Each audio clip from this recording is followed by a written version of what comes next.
I found it while replacing some floorboards in my bedroom. It was a metal case that had become rusted over who knows how long. I opened it up, expecting to find some old books, an old map, or whatever. What I found instead were 3 sheets of paper. Each of them were yellow, clearly well worn out by time. The year 1528 was written on the bottom right corner of each of them, which made a ton of sense. 2 of the 3 pages were filled with writing in some language I wasn't fluent in. The 3rd page, however, had writing I could understand. It was a list of calendar dates with names beside them. The earliest one was January 16, 1529, with the name Kingston written beside it. There were dozens of these calendar dates and names on the page, 2 rows of them side by side. I flipped the page over to find there were just as many calendar dates on that side as well. They too were listed in 2 rows. The front side of the page had dates going up to March 16, 1765.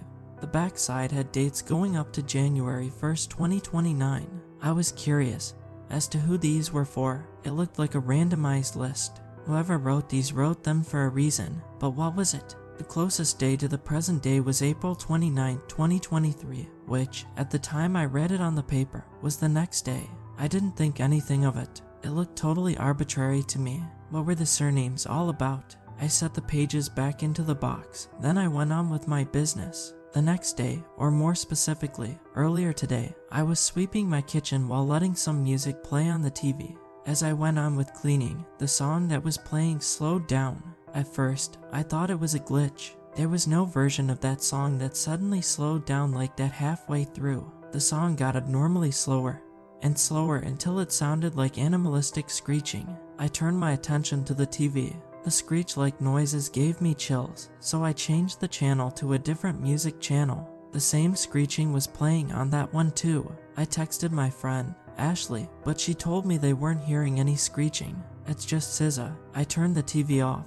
In the absence of the TV's noise, I heard an ominous hum. It sounded like it was coming from outside. I walked up to the window, but it was too foggy to see anything. As I pondered the source of the noise, a cracking noise came from behind me.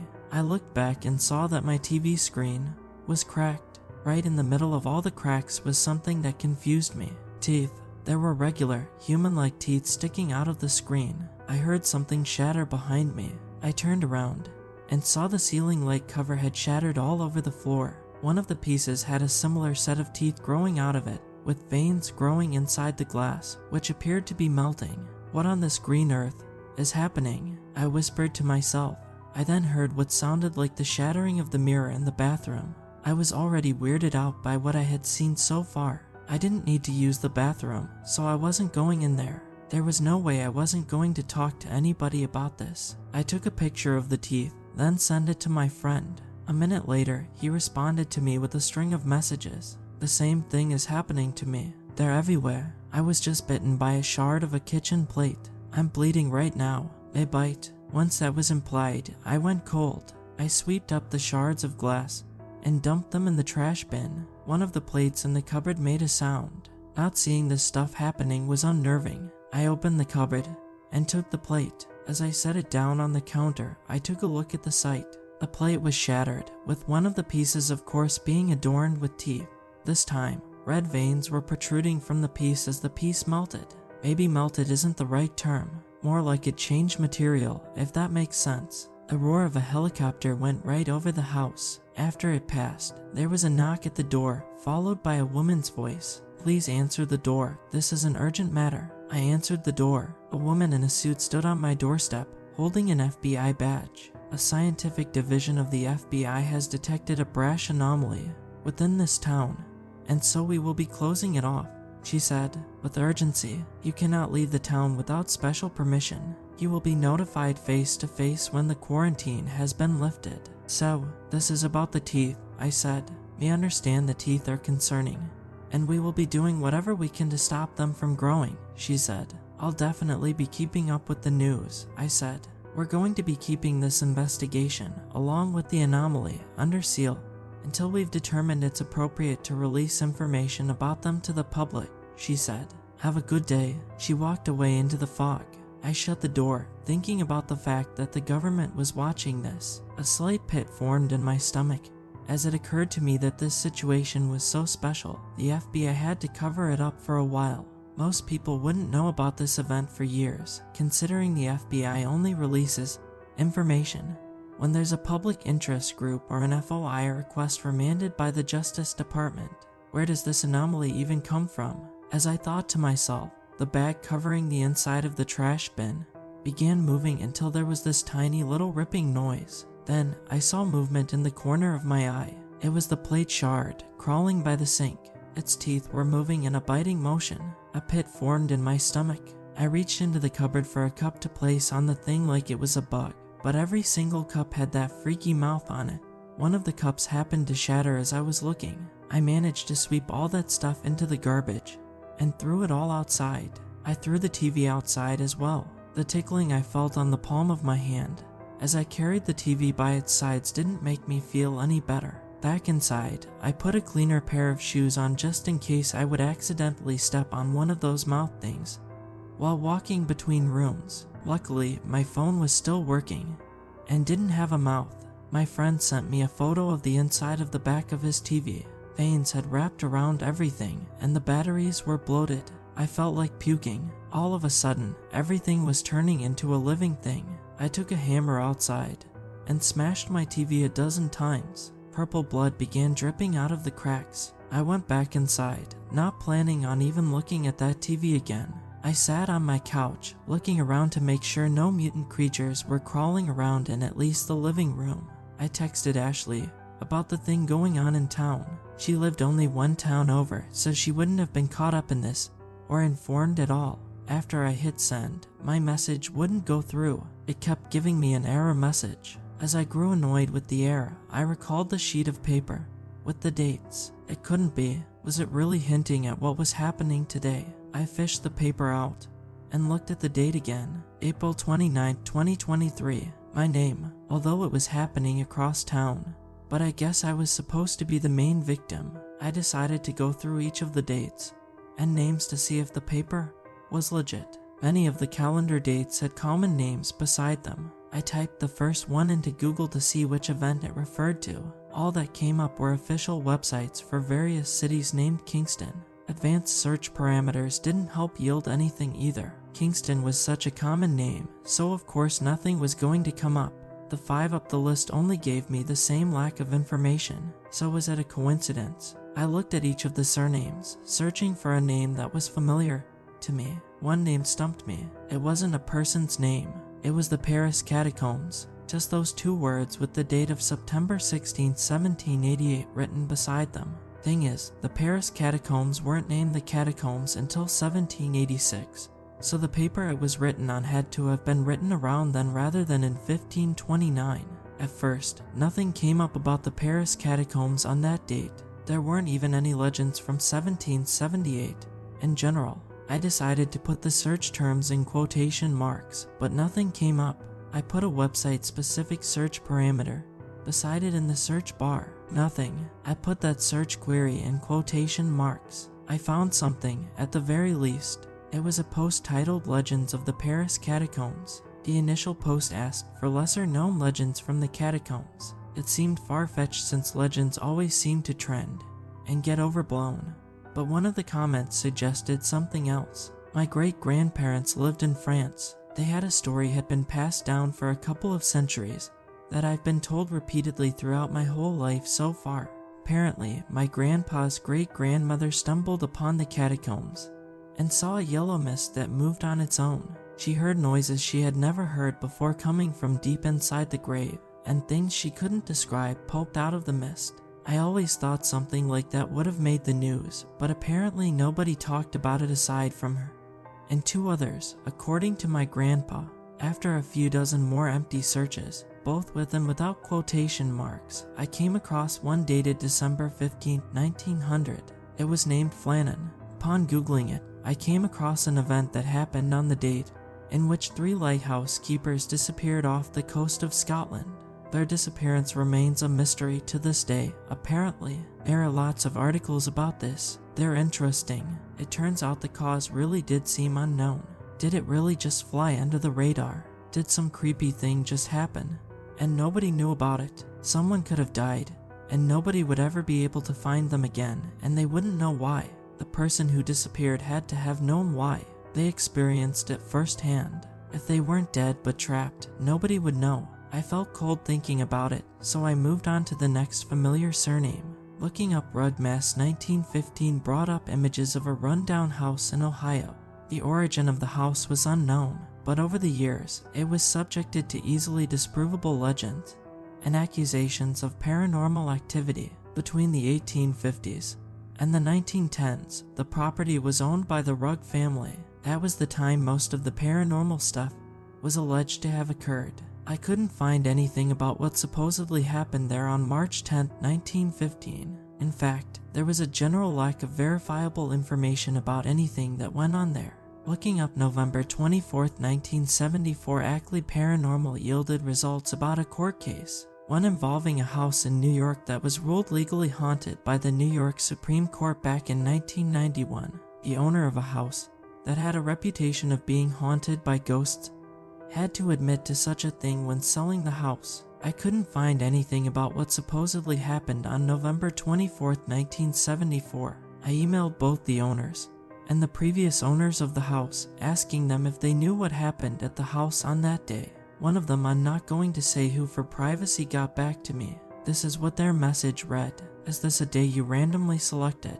How did you get any clue that something happened then? I'm checking for a hoax. I responded, a hoax? Who told you? I guess word always gets out somehow. I'm not going to say a thing about what happened. It's too discomforting, and I would sound insane. They replied, it was interesting there'd be something they didn't want to mention out of fear of sounding insane, since it was mentioned that ghosts casually interacted with those living in the house on a regular basis, especially during the 70s. The following calendar dates yielded the same type of thing. Some with no event popping up in any search results, others in which an event that happened on the respective date did come up. Here are some dates that stood out to me for some odd reason. October 13, 1986, Queen Anne. March 17, 1995, East Shore. June 3, 2002, Bauer. March 17, 2005, Monte Vista. March 23, 2007, Ken. October 8, 2008, Welland. November 11, 2011, Morris. March 5, 2014, Malay. October 4, 2016, Grove. July 27, 2022, Matthews and Livingston. And then that last one, January 1st, 2029, Alt. Smith. I'm guessing the lack of room on the page was the reason it was the last one written. But if predating all those events was important, wouldn't there be another page? I mean, if it all happened to fit entirely on one page, that would be a nice coincidence. Either way, something was going to happen to an Alt. Smith on the first day of 2029. My phone is making an unsettling, erratic, buzzing noise. I'm going to post this right now. Then I'm going to figure out this anomaly. There's an absurd anomaly occupying my hometown. The FBI is covering it up until they've determined it's appropriate to release information about the anomaly and their investigation of it to the public. We can't access any social media or texting app, but we can still use search engines. They're everywhere. Cups, plates, screens, any new plastic or metal, mouths with teeth, along with veins with a mind of their own.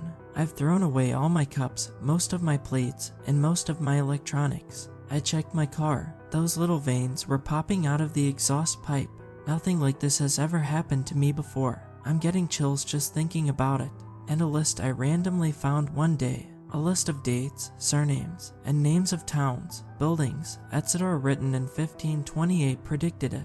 If I knew any better, I would have skipped town for the day, but I didn't. I wanted to know who wrote that list and where this anomaly was coming from, but I didn't know where to start. As I thought about my next steps, there was a knock at my front door. Answering it, I saw a woman who looked to be in her 30s. She looked panicked. Behind her, the fog was still as thick as it was when I first saw it. There's something going down at the library, she said, breathing heavily. What's this going to be? I decided to go see what was up. The fog was still thick, so I navigated slowly. Once I arrived at the library, bright emergency lights flashed through the fog. There were voices and silhouettes, but I couldn't make much out with everybody speaking at once and the fog. Then somebody began to shout over all the noise. Back away. This is the epicenter of a matter-shifting anomaly. Get back. There was no use trying to see what was going on in there. I asked a man nearby what the hell was going on. He told me he didn't know, but then he told me he was told somebody had a recording of something going down on the basement floor. I was tempted to know what it was. The temptation overran any fear of what it might be, as I couldn't be afraid of something I just assumed. I asked other nearby bystanders about the supposed recording, anticipating a good answer. I had to have asked 15 people about the footage before a man who looked to be in his 20s claimed he had it. I asked him if I could watch it, explaining to him it's important people know what's going on. He took out his phone, navigated to the camera app, then held the phone up to my face. The cameraman was indeed in the basement floor of the library, filming a TV that was making a chilling screeching noise topped off by repeated buzzing. The cameraman panned to a child who was backing away with a frightened look on their face. Then they panned back to the TV. Cracking and booming came from somewhere behind the cameraman, who turned around to film it. The floor had a noticeable crack in it. The cameraman walked closer, but stopped feet away from it as it began to widen. The legs of one of the computer desks fell in, causing the computers to slide under the desk in front of it. It didn't matter anyway, because the computer screens each had mouths too. It was a light gray void with no noticeable walls. It just went on for infinity. As the cameraman filmed the void, the faintest irregular shapes could be seen squirming around. They got easier to make out as the seconds went by. As they got closer, you could see the detail. Dark gray and black squirming orifices that combined, then detached with one another. It was chilling to the absolute fullest. I wanted to look away, but it was important to know what was going on, right? As the thing peered its head into the room, the camera operator turned to the stairs and sprinted to the ground floor. There wasn't a person in sight. The camera operator bolted outside into the fog. The camera app crashed. Then a fierce buzzing noise came from the phone's speakers. "Take the card out," I said. The guy pried his phone open. Exposed veins detached from the back cover. The man looked inside and gave a look of disgust. He pulled the card out and dropped his phone onto the ground. With a look of determination, he stomped the phone until it had cracked and splintered. This town had gone under so fast, it was beyond my understanding. Being here was like being in a Lovecraft novel at this point.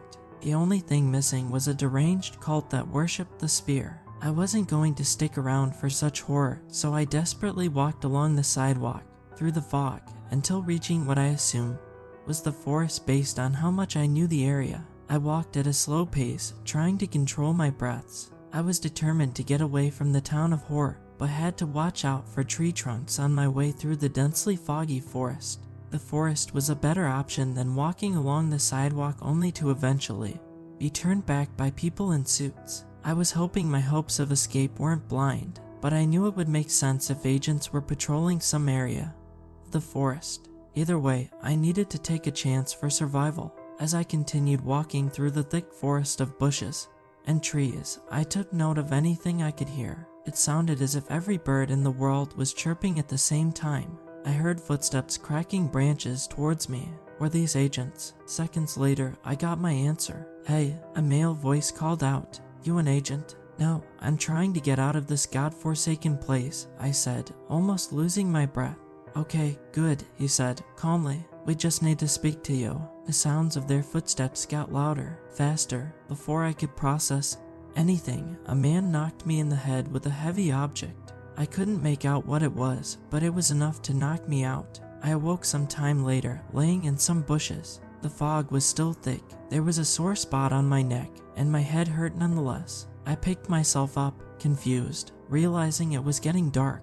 I didn't want to run into those mad men again, so I went back, jumping at every noise, just determined to get home and relax. On my way home, I stopped at the police station to report the madmen. They told me they'd keep an eye out for them. Hopefully the fog wasn't too thick for that. When was this going to end? Following along the sidewalk, gunshots rang out in the distance. Were people shooting at the mouthy creatures? Or was that round squirmy abomination attacking the town?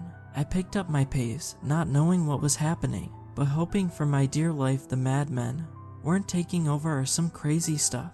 Along the way, I stepped on something soft. Chills ran down my spine. Looking back, I could see a faint mouth-shaped silhouette. I shuddered. Phew. I kept walking. A minute later, I saw another one of them. I stopped, considering stepping around the creature. Instead, I stepped up to it and stomped on it again and again until I was sure it was dead. It was chilling to make contact with it, but it was good to literally stomp out my fear. Once I was back home, I checked every room for mouth creatures. To my pleasure, there were none. I looked at the bottom of my shoe and saw a purple ooze had stained it. I took my shoes off and put on my now emergency shoes. I tucked my pants into my socks and my shirt into my pants in case any of the little creatures crawled onto me. Sometime that night I heard what sounded like somebody sliding a sheet of paper under my door. I went up to the door and found just that. Curious about it, I picked it up to read it. You're being followed by a dangerous fringe group. Meet me at 40X Broadsend tomorrow at noon. Those madmen wanted something. Once they found out I wasn't an agent, they knocked me out and did something with my neck, which was still sore. I was glad somebody was looking to deter the men, but damn it, what did they do with my neck?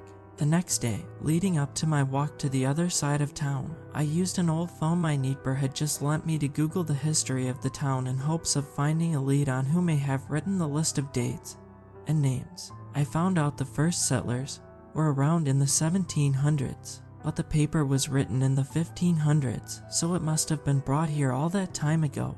I wish I could just understand what was written on the first 2 pages. I was pessimistic about translating the old text until I actually found out what language the text was in.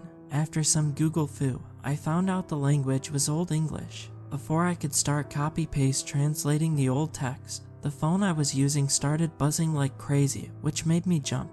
I went cold. No, damn it. Determined, I walked straight into the kitchen. This little thing wasn't going to get away. I pulled the back of the phone until it popped off. Then I set both pieces in the sink. Veins were growing around the battery. I took the card out. Then I plugged the sink and turned the water on hot. Now I have 2 cards. Great. During my mini fit, the front door's knob began to shake, like somebody was trying to get in. I walked up to the door and looked through the tiny peephole. A woman my height, who very mysteriously looked like she was my twin, was standing on my doorstep.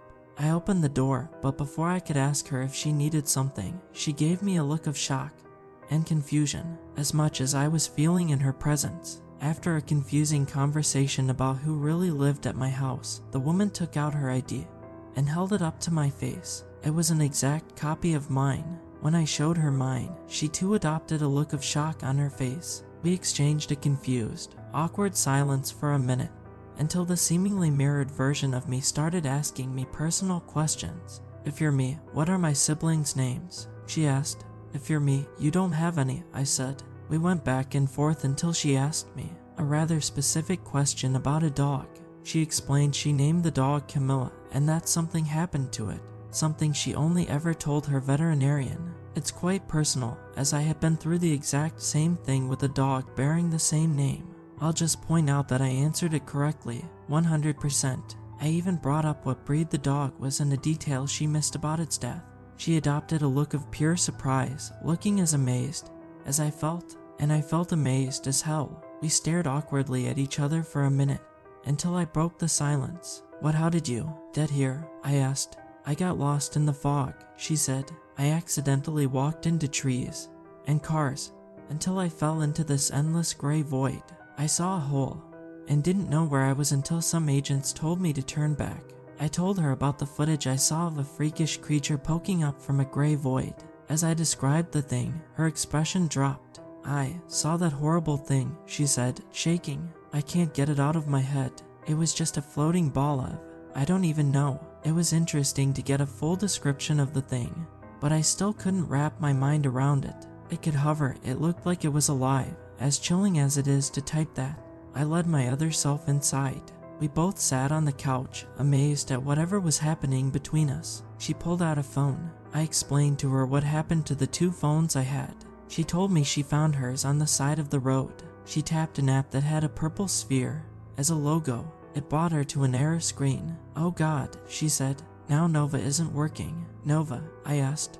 I had never heard of Nova before. My first thought was that it was just some app I've never heard of. You don't know it? She asked. It's like the most well-known search engine. That's Google though, I said. She gave me a look of confusion. Maybe she was from a reality where Google never existed. I told her to download Google. Once she did, she had the biggest look of bewilderment as she opened the app and it brought her to the search page. I never heard of this before, she said. I mean, if that's different for you, I wonder what else is and why that tearing thing opened up portals to different realities, I said, amazed that was even possible. I always thought it was a theory with no evidence to prove or disprove, but here we are. She explained the situation with the fog and freaky mounts had happened in her reality, which I nodded my head to, signaling it was happening here too, not that it wasn't obvious. Then she started naming historical events like Hiroshima and Nagasaki, the Challenger explosion, and 9/11, which I confirmed had happened here too. She told me she was relieved this reality wasn't so different from her own. At around 11:30 in the morning, I explained to her the sheet of paper I got from a mysterious person. She told me she got the same letter. We both decided to get ready for the half-hour walk. As we got ready, I told her I was glad she didn't come from a reality where she was a mean person. Who knows what would be going down if she was a terrible version of me. When we got to the address, I knocked on the door. Opening it was a man in black clothing. He introduced himself as Grayson, then let us in right away, my other self, and I found a spot to sit and got comfortable. The man paced around for a couple seconds as we waited for him to give us whatever info he wanted to give us. Okay, he sighed. I might as well tell you. I was less sure that I wanted to tell you because you're regular people, but you're both being followed by them, so here it goes. There's something rising up, so to speak. To focus on this specific case, there's a creature, an abomination is a better way to put it, rising up from under this town, and it's all thanks to a group of psychotic people. I could only think of the creature I saw in the library footage. Is it a sphere with squirming life forms on it? Grayson's eyes widened. Yes, he said. You came in contact with it? Well, no, I said. I told him about the video from earlier. As I finished explaining what I saw, he sighed in relief. My other self told him she saw it while falling through the void she talked about earlier. You didn't touch it, did you? Grayson asked, resting his hand on his right pocket. No, said my other self. I wasn't close enough. Grayson sighed in relief, then continued explaining. There's no use trying to deeply explain that sphere of abomination. It exists the way it does for a reason we can't know, but there are a couple of things we do know about it, at least. Wherever it goes, those mouth creatures we've been seeing are a result of its presence. There's a group that summoned the sphere through technology, not seen by anybody else in this reality. This was interesting, but chilling to hear at the same time. He continued to explain. We're positive they got this technology from an alternate reality, but we don't know which one, and we don't know how they gained the ability to hop realities. So not only was reality hopping a thing, but there were realities where unseen technology existed and could be used as an upper hand. What I was hearing gave me a sinking feeling, especially with how professional and convincing the tone of Grayson's voice was. Why do they want to summon that? My other self asked, visibly recoiling as she spoke of the sphere. It's being used as a rope, Grayson said, gesturing as if he was holding an actual rope. It's connecting one reality to the other, but telepathically. You are an alternate version of this reality's you. The fact you even found that slip is a sign another connection was made. But it doesn't stop there. It hasn't started yet, but there's an effort from a cult to pull a certain reality closer to this one. A loud knock was heard at the door. We can hear you in there, said a male voice in an unusually soft tone. We don't want a war, we just want the subjects. Grayson's eyes widened. He leaned towards me and whispered into my ear. They're not going to leave us alone. Get into the safe room in the basement. The password is 3821. As Grayson leaned towards the ear of my other self, I got up and ran to a nearby open door with stairs leading downward. I switched the light on, spotting the metal door along with a keypad to the right of it. As I jogged down the stairs, I looked back and saw my other self sprinting towards the stairs. There was another bang at the door, that time much louder. A pit was forming in my gut, especially as it dawned on me this anomaly is in town because some crazy people wanted to connect a certain reality to this one. But what reality? Hopefully I'll find out at some point. What I also want to know is what Grayson's plan was, if he had one. There's no way he brought us here for no reason. But now, the maniacs are here. That sheet of paper, the one with the dates, I wish it were more precise. Once I reached the keypad, I punched the password in. The text on the lock changed, telling us the door was unlocked. I pulled the handle, successfully opening the door, then stepped into the safe room. I turned around to make sure my other self was in the room. She was. At the height of my adrenaline, I grabbed the handle and slammed the door shut. Then I re-entered the password on the interior padlock. Looking around, I saw a security center at the back of the room, multiple bags, a fridge, and a portable toilet. The security center had 3 screens, with the one on the left being cracked, with purple liquid dripping out of a small hole. I stepped up to the buttons and hit what I could only assume was the power button. A security feed from the living room began broadcasting from the center screen, while a security feed from the kitchen began broadcasting from the screen to the right. In the living room, Grayson was standing at his front door, gesturing like he was talking to somebody. He had to have been talking, but I couldn't hear anything. The feed was muted. Looking over all of the buttons on the dashboard, I found what looked to be a volume button. It refused to work when pressing it. Other me began to speak in a shaky tone, talking about our location. I turned my head to see she was talking on the phone. She said thanks and hung up, then told me she had just called the police. Good, it'll be interesting to see how that goes down. The front door was pushed right off its hinges, crashing to the carpeted floor. 4 pale people, 2 men, and 2 women stepped inside, aiming chrome-plated rifles up to the man's head. Grayson stood back, but kept his hands to his sides. He pulled a piece of paper out of his pocket and held it up in front of the gunman. Still, we couldn't hear what was going on at all. Grayson began gesturing again, but then the 3 gunmen shot him in the chest. A pink mist spewed out of his upper back, and he tumbled to the ground, holding his chest tightly. Worst of all, in his defeat, he laid on his back, so we both saw the life drain from his helpless eyes. Chilling all around, I exchanged looks with my other self, who looked just as terrified as I felt inside.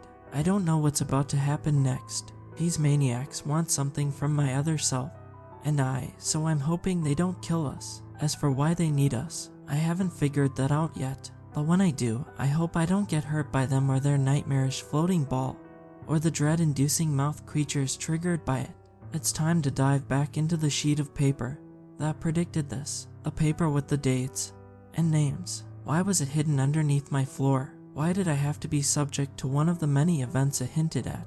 And why was I the main victim? I'm definitely the victim of a mad group or cult, but what exactly points to me being the main victim? Also, I still needed to translate the first 2 pages as well. My other self and I, standing by the security station, watched as the 4 gun-wielding cultists walked through the living room. I looked around for anything that could be of use, but unfortunately, nothing in the room would be enough to ward off the intruders. I was relieved when 4 police officers stepped in with their guns drawn. They stood in one spot for about a minute before opening fire, but all fell in the span of a second. My heart sank watching them fall and seeing their blood pile up on the carpet. The keypad glitched out, then, 3 seconds later, the handle turned. I froze. Don't worry, I said to my other self, shaking. I'll just ask them what they want. The door swung open. The 4 gunmen stood right outside, 3 of them aiming right at us. I rested my hands on my hips, hoping this would end in good spirits. Please step out of the room, said a woman on the far left. We want to do this peacefully. Come with us. What do you want from us specifically? I asked in a shaky tone. It's best we tell you in a safe place, said the woman. Well, this is a safe room, I said. A place alternate versions of ourselves wouldn't be able to break into, said the woman. If you want to do this peacefully, why are you aiming guns right at us? I asked. Being scary is how we persuade, said the woman. If you aren't fearing for your life, you won't do what we say. These people were downright creepy. I felt the need to keep talking so I could ease the tension within me. Can you explain the sphere that popped up in the library? I asked, shaking. It's a rope between worlds, she said. I mean, what is it made of?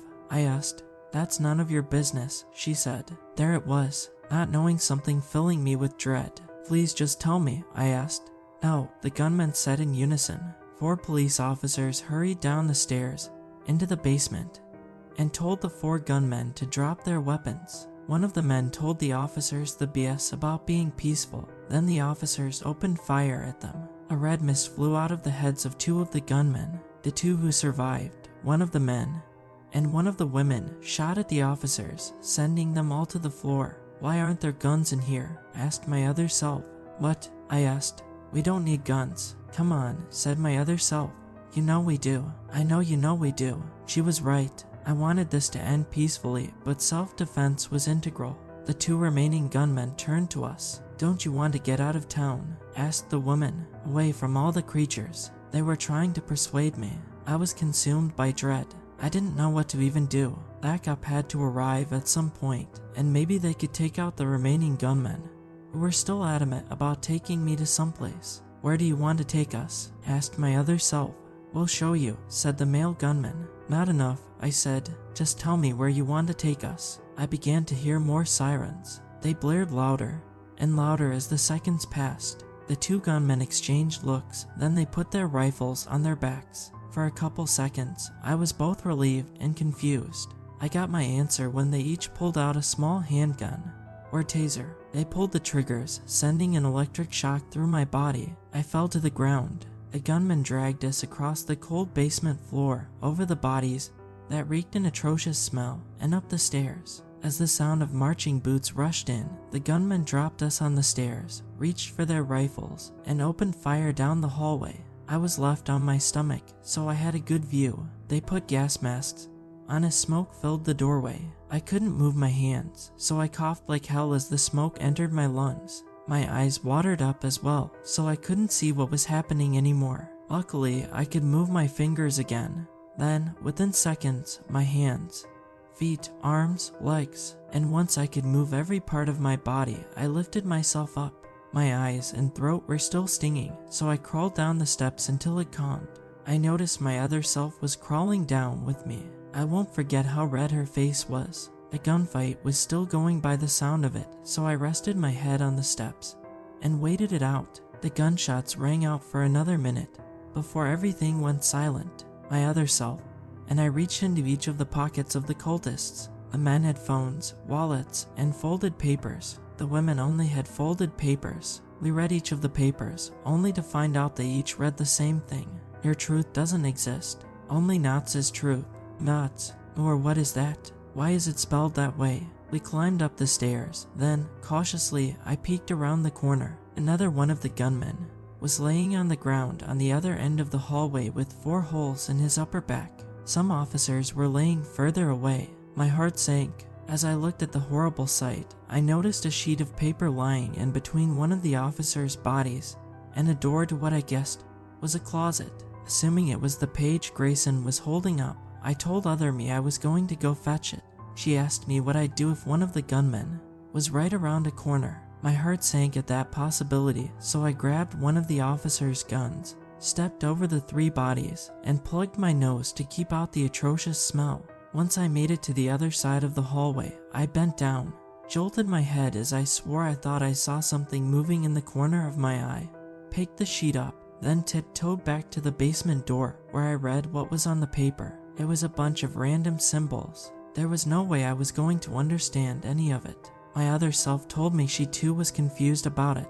I slid the note into my pocket. I thought we were in the clear, until my other self opened the front door. There was a blurred covering on the other side, blocking the exit. I reached out to touch it. It was hard plastic, fused with the door frame and the floor. We tried pushing it, punching it, cutting it, but nothing worked. We checked the other doors and the windows for a safe exit, but the same hard plastic covered those exits too. My heart sank.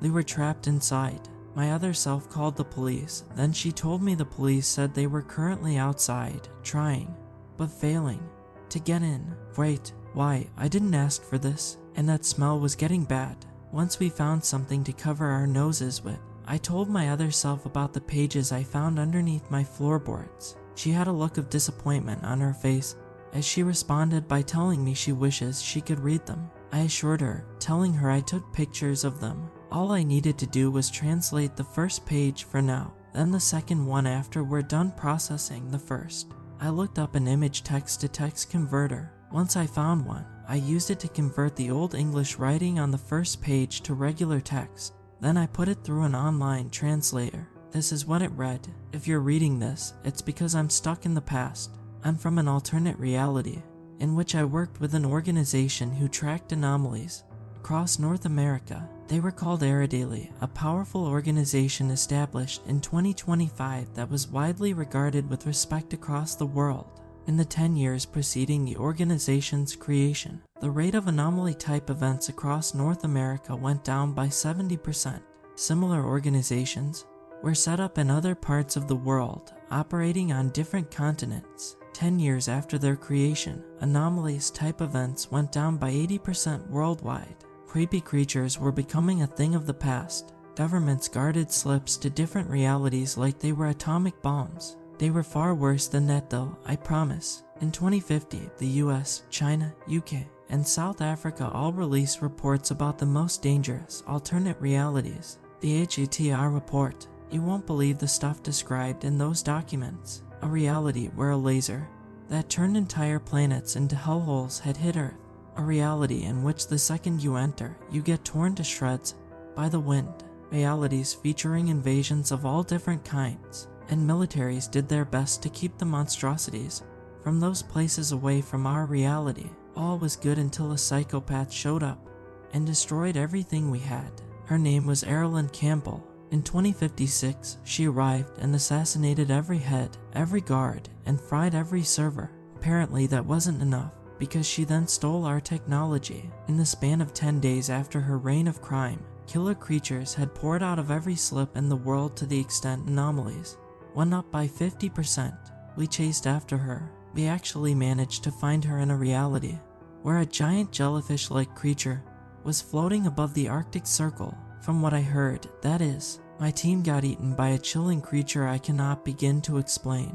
But I kept going, running from all the other scary stuff that inhabited that reality, including people in gray robes who kept talking about this godlike thing called notes. Possible spelling error there, as I'm going off of pronunciation. I called it weird, so they sent three-eyed humanoids after me. I hadn't run so fast in my life.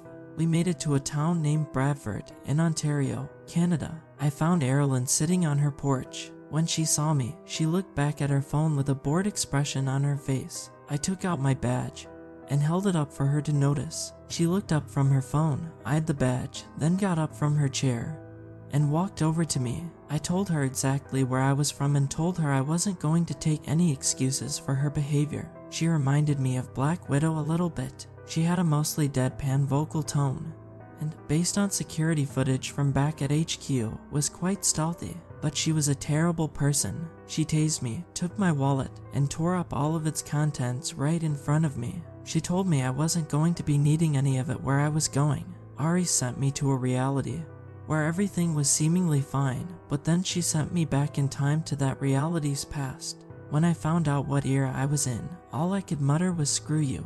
Dirt roads, horses, stone buildings out of the mid-second millennium. I was nervous, but my worst fear was realized when I saw the date, April 2nd, 1520. She sent me to a time period over 500 years into the past. I didn't blend in at all for the first few years. I couldn't understand Old English. My shirt had a 21st century logo. My general style looked nothing like the style everyone else was wearing. Luckily, I managed to impress people through artistic works, so I didn't stay homeless for long. No, I'm not actually a famous artist, and unfortunately, I never ended up becoming famous for my work. But hey, at least I enjoyed it. Of course, aside from those times where I painted just to settle my dread. Lots of dread over many different things. One thing I haven't mentioned was failing and not making enough money to live, then getting stalked by some serial killer because of the vulnerability I would have.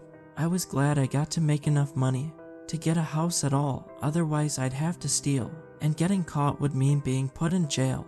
I was not curious about the condition of 1500s era jails. I hid my phone from everybody in fear I'd be seen as some otherworldly being. Once my battery died, that was it for me using the Notes app. I still keep it with me though. After all, it's my phone. Some of the words and names I'm writing don't exist in this time period. I wrote about the US above. What the hell was that in 1528?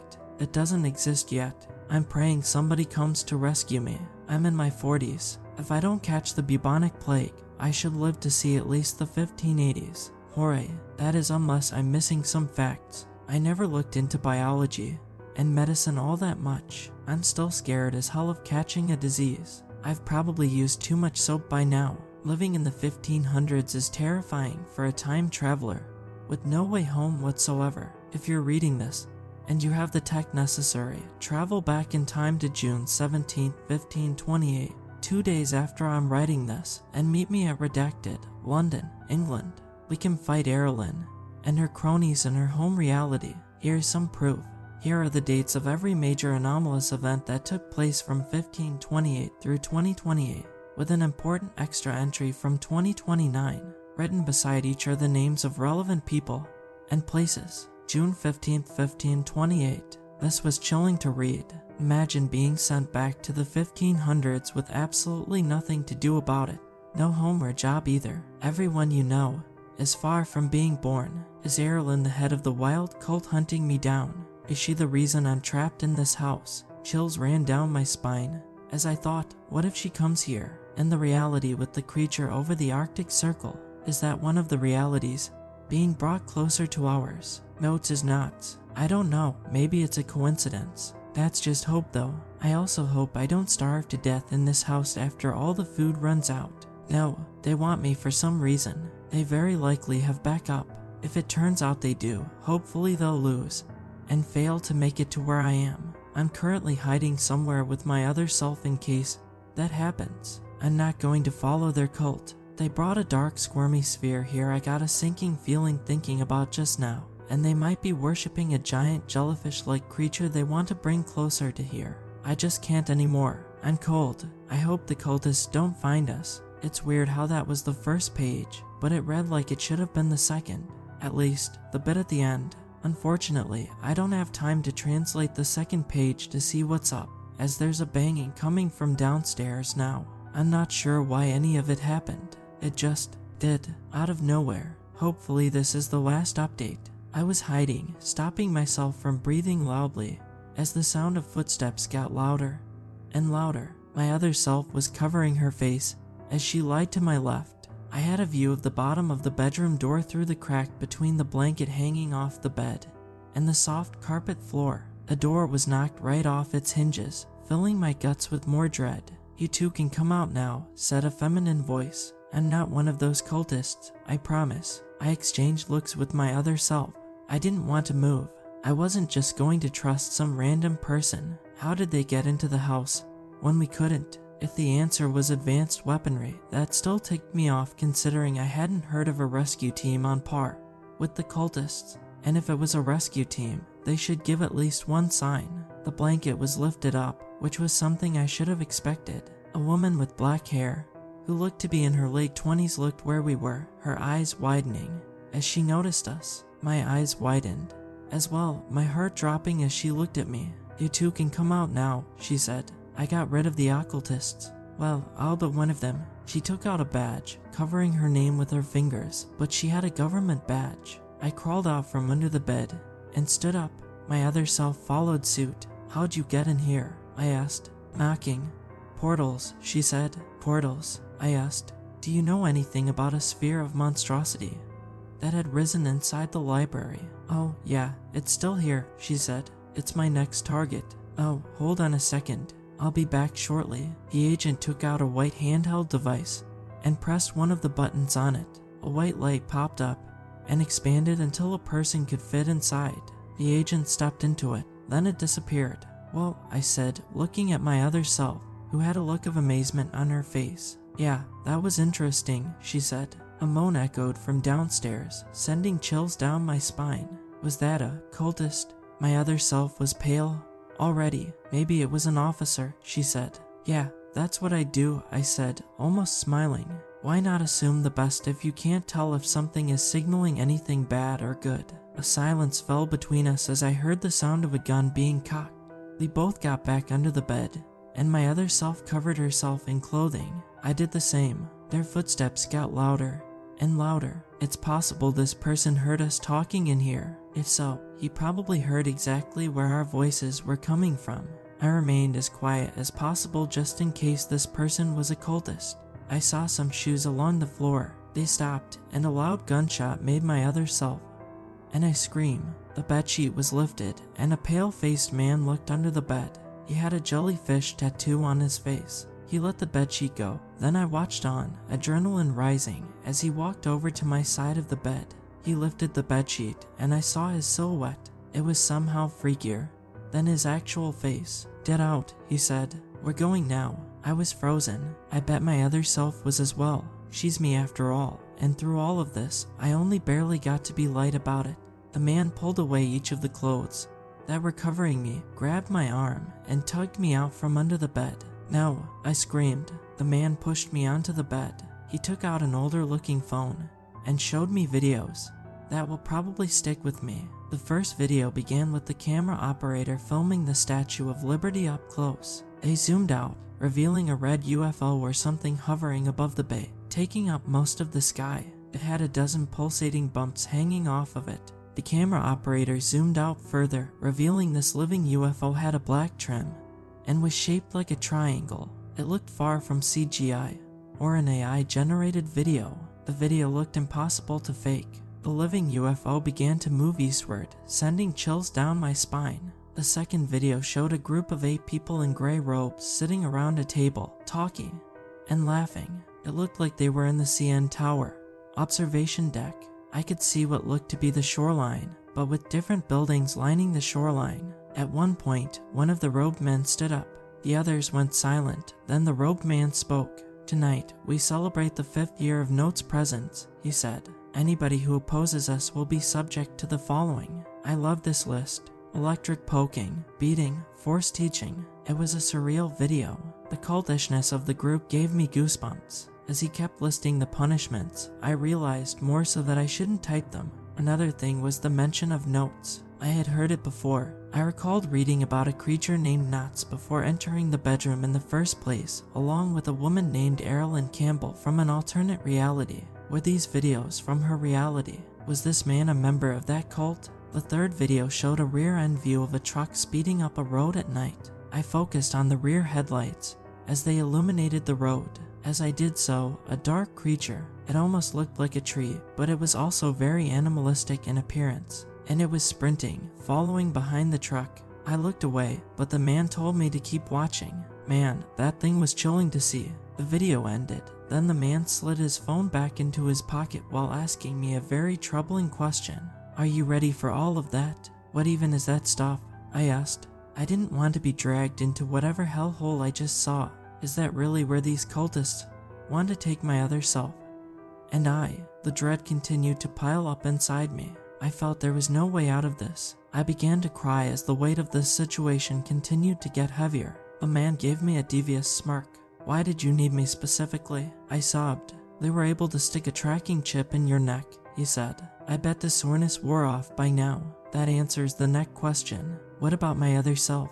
I guess the cultist didn't notice her when pulling me, or he was doing this one at a time.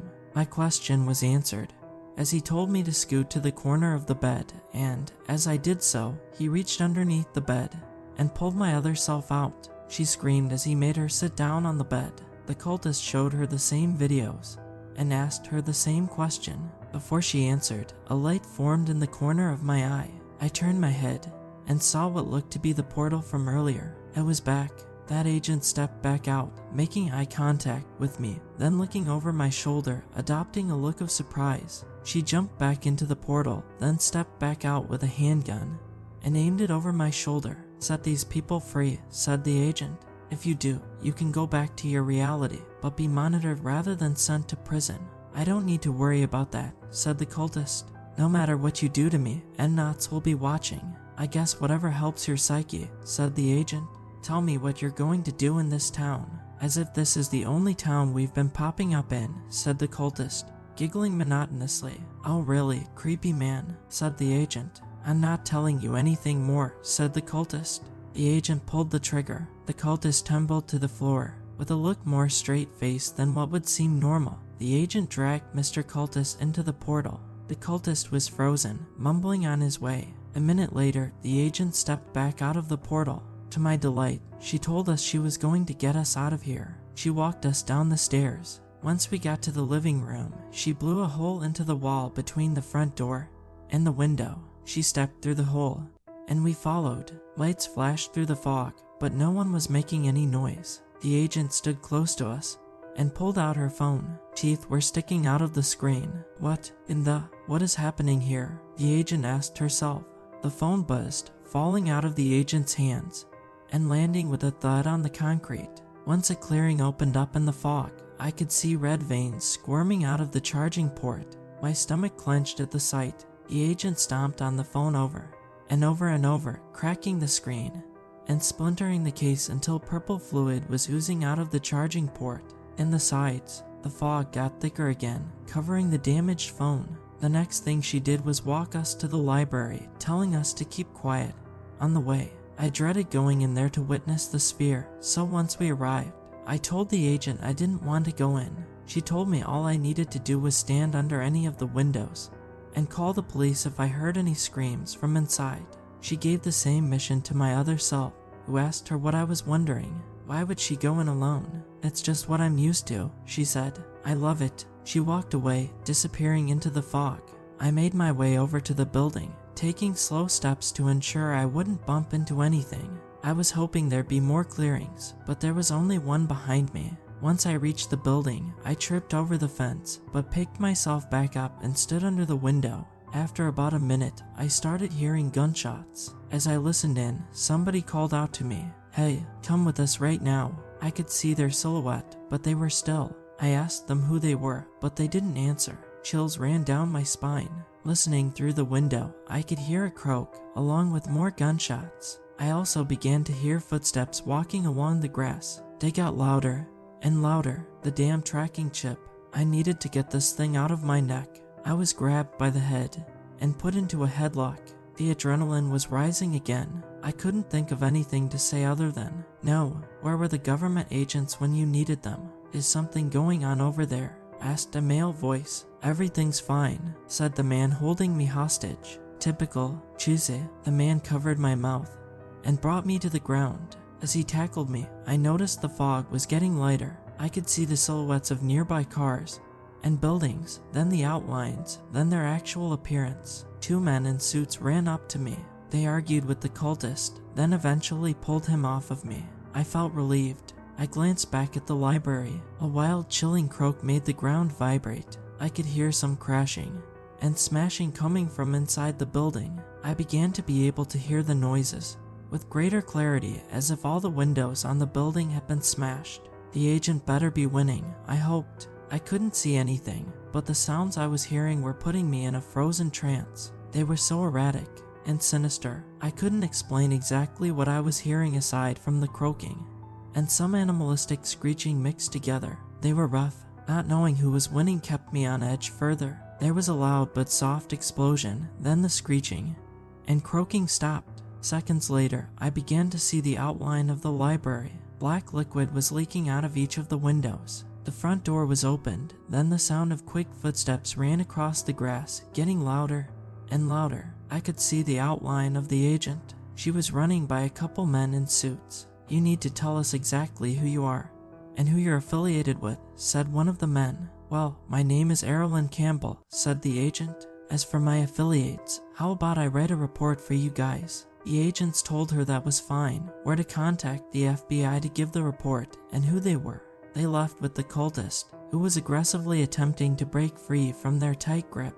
All I could think about was the Erilyn Campbell I read about, the one who tanked an entire world's creature-fighting economy. Erilyn walked up to me. I gave her a look of confusion as she reached me and stopped. "You good?" Erilyn asked. "There was an agent with the exact same name as you who destroyed an entire world and sent somebody back to the 1500s, I said. "At least, according to a document." "What document?" Erilyn asked. "There are plenty of documents, usually from entitled people, that talk trash to me." "A document I translated after I found it under my floorboards," I said. "Those guys were using monster fighting organizations as a disguise for, get this, multiversal domination," Erilyn said, rolling her eyes. I was confused. They were the evil ones all along. So, they were bad guys? I asked Erlen. Terrible guys. Yes, Erlen said. So many accusations of rights violations and manipulation. They took care of 1% of all the creatures slipping into their reality and made up grand numbers to make them look like bosses. I was relieved to hear Erlen wasn't evil, but not so much that I fell for a 500-year-old lie. I brought up the third page, the one with the predictions on it. Wow, Erlen said. He wanted to convince people he was right so badly. He sat down and vaguely predicted every anomalous event. Yeah, I said, giggling. He's probably long dead now. Erlen said, hey, did he predict this? The thing that happened to this town? Yes, I said. Correct date. And my actual surname. What was the next date? May 15, 2023, I said. But instead of a surname, it just said Switzerland. Huh, Erlen said. A trick I use is I go to an alternate reality, where it's essentially the same as the one I was in, but sometime in the future, I'll do that to make sure nothing drastic happens. Suddenly, she had a look of urgency on her face. Okay, I don't have much time to chat right now. Your town is freed, and the connections between realities have been closed. Have a good day. Erlen opened up another portal and walked in. The portal vanished, leaving me with the sight of a dozen agents, dented SUVs, broken shop windows across the street, and a phone with teeth and gray withering veins hanging out of every hole. The end of this was so sudden, but welcoming. It looked like the situation was really over. I'm glad this is over, although I still need to bring up the tracking chip to somebody who can help me out in that regard. And my other self is still here too, although now I can actually have fun with there being a mirrored version of me. I feel weird about new phones now, so I might stick to older models for a while. Hopefully, the FBI will release information about this event to the public. I just got a letter from them, reminding me not to share pictures or videos of the black ooze, purple ooze, freaky mouths, or the sphere of monstrosity. It ended with the usual note: the FBI will release information regarding this anomaly to the public once it has determined it is appropriate to do so. Only time will tell.